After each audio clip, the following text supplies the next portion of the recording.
Good morning, all of you. Today I am going to explain Raoult's law. तो Raoult's law volatile liquid के लिए भी होता है और नॉन वॉलेटाइल लिक्विड्स के लिए भी होता है।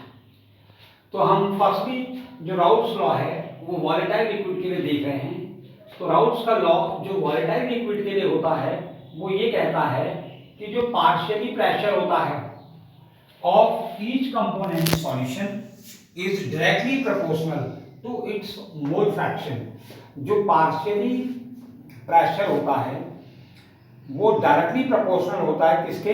मोल फ्रैक्शन के। ये राउल्ट्स का लॉ है वॉलेटाइल लिक्विड के लिए। अब इसको हम थोड़ा सा मैथमेटिकली एक्सप्रेशन में देखते हैं या है ना। तो ये देखो p a directly proportional x ए और P b directly proportional x b. यहाँ अब हम क्या लेते हैं, पी ए इक्वल टू क्या हो जाएगा, ये प्रोपोर्शनल का साइन हटेगा, इक्वल टू हो जाएगा पी ए नॉट एक्स ए और पी बी इक्वल टू क्या हो जाएगा P B naught x B. Here P A and P B क्या है, पार्शियली वेपर प्रेशर है। पी ए और पी बी यहाँ पे क्या है, पार्शियली वेपर प्रेशर है। और एक्स ए और एक्स बी जो है वो मोल फ्रैक्शन है। फिर आता है आपका पी ए नॉट और पी बी नॉट। और पी ए नॉट और पी बी नॉट जो होते हैं वो वेपर प्रेशर है of pure component A and B respectively. अब क्या होता है, if P is the total vapour pressure, अगर P हम टोटल वेपर प्रेशर लेते हैं तो according to Dalton law of partially pressure, Dalton का जो पार्शियली प्रेशर का लॉ है वो ये कहता है कि P equal to P1 plus P2 यानी P equal to PA plus PB, ये दोनों हम ऐड कर लेंगे। तो P इक्वल टू PA की जगह हम क्या रख देंगे, PA नॉट XA, ये रख दिया मैंने, और PB की जगह क्या रख दिया, PB नॉट XB, ये हो गया। अब इन दोनों ही कंडीशन में हम इसे सॉल्व करते हैं। PA नॉट अपनी जगह है, XA की जगह हम क्या रख देते हैं 1 माइनस XB, ये हमने मोल फ्रैक्शन में देखा है। XA इक्वल टू क्या होता है 1 माइनस XB, फिर प्लस PB नॉट और XB, ये सेम है।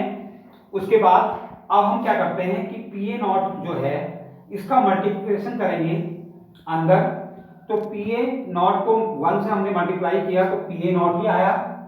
फिर इसको XB के साथ भी मल्टीप्लाई करेंगे तो ये हो जाएगा PA नॉट XB, ये है PA नॉट XB, और प्लस ये आपका PB नॉट XB, ये अपनी जगह है। उसके बाद हम क्या करते हैं कि PA नॉट जो है वो बोथ साइड है, तो PA नॉट हम क्या करते हैं यहाँ से कॉमन ले लेते हैं, PA नॉट ये हमने कॉमन ले लिया। तो अंदर जो हमारा बचा हुआ हिस्सा है वो हमारा क्या बच जाता है, PB not minus PA not और ये XB, ठीक। और यही जो PA नॉट और PB नॉट जो होता है ये कांस्टेंट होता है।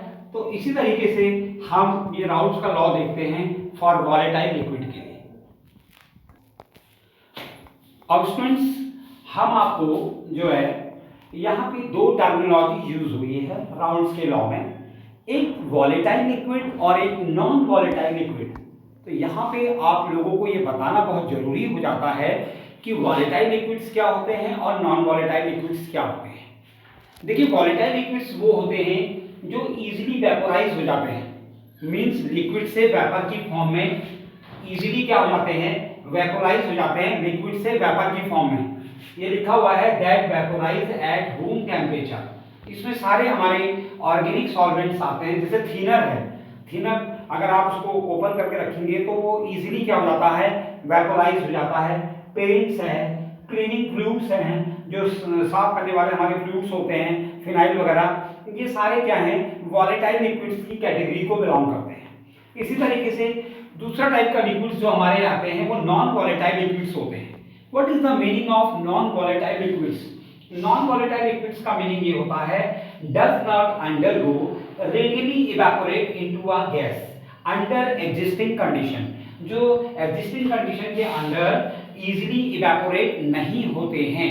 फॉर एग्जांपल उसमें उनका वेपर प्रेशर क्या होता है, लो होता है और उनका बॉइलिंग पॉइंट हाई होता है। ऐसा क्यों होता है? और कौन इसके एग्जांपल हैं नॉन वॉलेटाइल लिक्विड्स के? नॉन वॉलेटाइल लिक्विड्स में हमारे सॉल्ट आ जाता है, शुगर आ जाता है, शुगर और सॉल्ट। अब इसका एग्जांपल हम बहुत इजीली तरीके से आपको बता सकते हैं।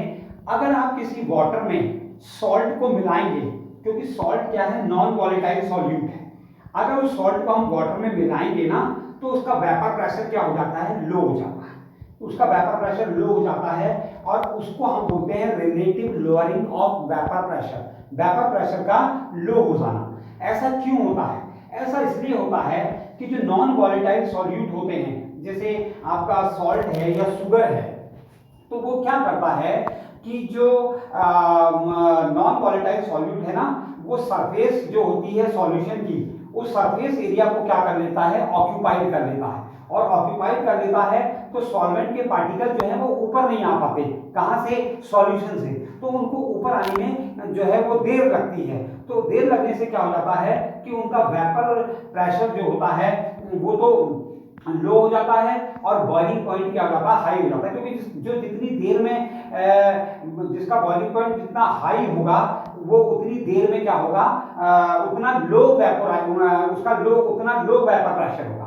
तो हम इसको इस तरीके से भी समझ सकते हैं। यहाँ आप देख सकते हैं the addition of non volatile solute. जब हम कोई नॉन वॉलेटाइल सॉल्यूट जैसे सॉल्ट को क्या करते हैं टू अ वॉलेटाइल सॉल्वेंट, तो किसी वॉलेटाइल सॉल्वेंट में हम उसे मिक्स करते हैं नॉन वॉलेटाइल सॉल्यूट को, तो वो क्या करता है, decrease the scaping tendency of the solvent molecules. तो जो सॉल्वेंट के मॉलिक्यूल्स की जो वो है स्कैपिंग टेंडेंसी, उसको क्या कर देता है, डिक्रीज कर देता है। ऐसा क्यों करता है?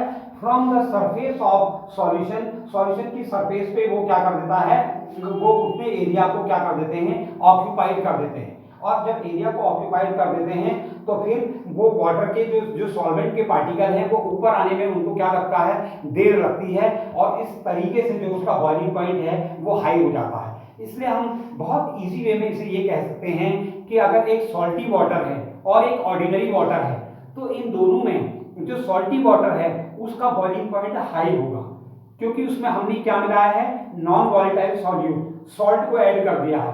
तो वो क्या करेगा कि वाटर के जो पार्टिकल्स हैं उसको ऊपर नहीं आने देंगे। किसके पार्टिकल? सॉल्ट के पार्टिकल जो कि नॉन वॉलेटाइल है। और इससे क्या होगा कि जो वेपर प्रेशर है वो लो हो जाता है और इसी को हम क्या बोलते हैं, relative lowering of vapour pressure. Vapour pressure का क्या हो जाना, लो हो जाना। अब हम आपको जो बताने जा रहे हैं वो ये है Raoult's law for non volatile solute. Non volatile solute के लिए राउल्ट्स का लॉ क्या है? नॉन वॉलेटाइल सॉल्यूट मैं पहले ही बता चुका हूं, जैसे सॉल्ट और वाटर। अगर हम सॉल्ट को वाटर के साथ मिक्स करेंगे तो उसका वेपर प्रेशर क्या हो जाता है, वो लो हो जाता है। वेपर प्रेशर कैसे लो हो जाता है वो हम बता चुके हैं, क्योंकि वो जो सॉल्वेंट के पार्टिकल्स हैं उसके ऊपर क्या करता है, उसने सरफेस एरिया को कवर कर लेता है। इससे वाटर के मॉलिक्यूल्स ऊपर नहीं जा पाते, क्योंकि सॉल्ट के मॉलिक्यूल उसको ऑक्यूपाइड कर लेते हैं और इस कारण उनका वेपर प्रेशर लो हो जाता है और उसी को हम बोलते हैं relative lowering of vapour pressure, यानी वेपर प्रेशर का क्या हो जाना, लो हो जाना।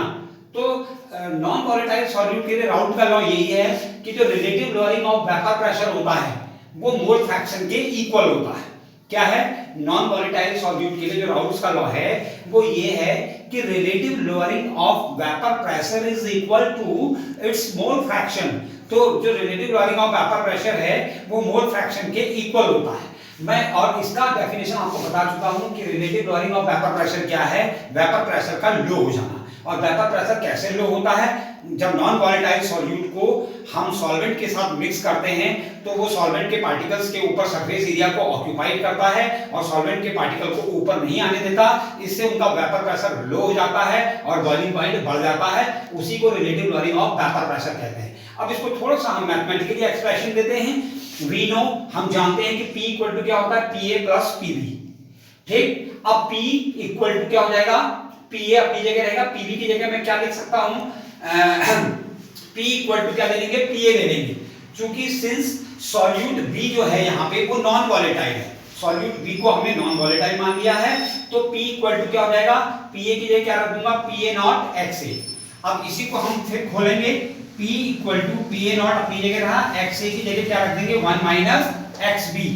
तो आप देख सकते हैं P equal to P A naught, अब पी ए नॉट की दोनों साइड हम मल्टीप्लाई कर देंगे, P A naught minus P A naught x B, ये पी ए नॉट यहां भी मल्टीप्लाई हुआ और एक्स बी ये आपका आ गया। अब इसे हम इधर ले लेंगे, P A naught x B equal to क्या हो जाएगा P A naught minus P, इसे हम यहां ले लिया तो ये माइनस में आ गया। अब ये जो है क्या हो जाएगा, ये जो नया इसका जो फॉर्मूला बन के आएगा वो है पी ए नॉट, ये minus P upon P A not, ये पी को इधर ले लेंगे, P A naught minus P upon P A not, ये इक्वल टू क्या हो जाएगा एक्स बी के। अब इधर देखिए आप, जो ये P A naught minus P upon P A not है, ये relative lowering of vapour pressure है। ये देख लीजिए P A naught minus P upon P A not, ये किसको रिप्रेजेंट कर रहा है, relative lowering of vapour pressure को, और इक्वल टू ये किसके है एक्स बी के, और एक्स बी क्या है ये मोल फ्रैक्शन है। और वही हम कह रहे हैं कि जो relative lowering of vapour pressure होता है P A naught minus P upon P A not, ये किसके इक्वल है मोल फ्रैक्शन के। ये हमने मैथमेटिकली एक्सप्रेशन से देख लिया, और यही है राउट्स का law for non volatile solute के लिए।